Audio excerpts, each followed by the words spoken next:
جو سختی منزل کو سامان سفر سمجھے، اے وائے تن آسانی ناپید ہے وہ راہی۔ اے وائے افسوس، تن آسانی سستی، ناپید نہ ہونا، راہی کہتے ہیں مسافر کو۔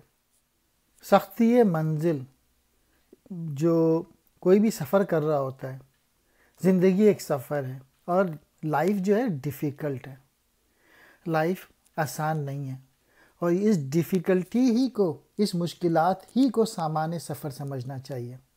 اور جو لوگ اس مشکلات سے گھبرا جاتے ہیں، اقبال ان کو پسند نہیں کرتے، اور کہنے گے کہ آج کے جو مسلمان ہیں نا، وہ مشکلات پسند نہیں کرتے، اور ایسے راہی نہیں مل رہے، ایسے مسافر نہیں مل رہے جو کہ ڈیفیکلٹی کو اپنا سفر کا سامان سمجھیں۔ اسکاٹ پیک نے کتاب لکھی ہے روڈ لیس ٹریولڈ، اس میں پہلا سینٹنس یہ ہے: life is difficult but there are some tools to solve life problem and one of the tool is discipline.